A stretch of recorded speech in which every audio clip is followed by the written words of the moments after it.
Hello, viewers, as Lloyd Evans would say. Although there's nothing to view, it's just a black screen. Sorry about that.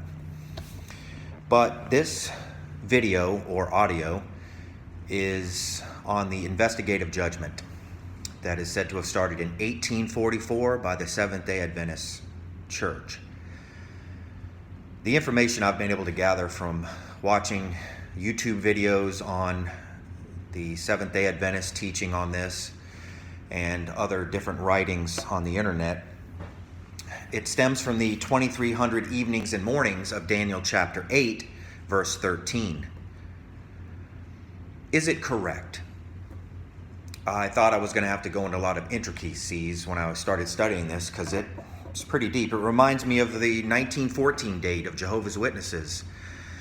You can do the math of the 2,520 years, and you do come out to 1914. It's there. Same thing with the 2,300 evenings and mornings. If you do the math based on the dates that they give, it comes out to 1844. It's pretty crazy. But it's really simple once you understand Daniel's chapter 7 and Daniel chapter 8. There are two horn powers that are mentioned in those chapters. In Daniel chapter 7, the little horn power stems from the fourth beast with the 10 horns. In Daniel chapter 8, the little horn power comes from the male goat, which is represented by Greece and Alexander the Great.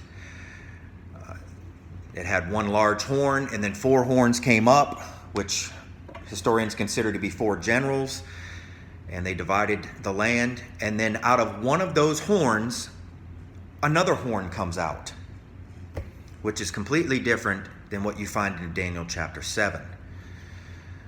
The commentaries and the information I've seen suggest that Antiochus, the 4th, I believe, is this little horn power who did desecrate the temple and gave the Jews a lot of persecution. And everybody that's a Bible reader probably knows the story of the Maccabees and how the temple was cleansed and everything got back to normal until Christ came, pretty much. On that note, the Seventh-day Adventists believe that the little horn power is Rome, and that is impossible. Because Rome, as far as I can tell in the history that I've researched, had nothing to do with the Jews until around 63 BCE. Before that, there's no history, really, that Rome was unfriendly to the Jews in any way. Matter of fact, from what I've been able to glean from history, Jews moved to Rome and they were received quite well for some time. So the information that the Adventist Church puts forth about 1844 and the start date of it around 455 is unfounded, because the horn power in Daniel chapter 8 has nothing to do with that. And it's not identical to the horn power in chapter 7.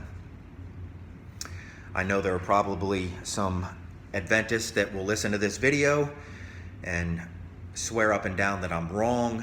That's fine. If I am, I need to look at the opposing points of view to see where I am wrong and make the changes. But at this point, I can't see it. One would have to really prove to me, and of course probably anybody else, that the 2 horn powers in chapter 7 and chapter 8 of Daniel are the same, and they are not. At least what I'm reading out of the Bible, they're not. Like I said, one comes out of Greece and the other one comes out of Rome. 2 different horn powers. So that's pretty much all I have to say about that.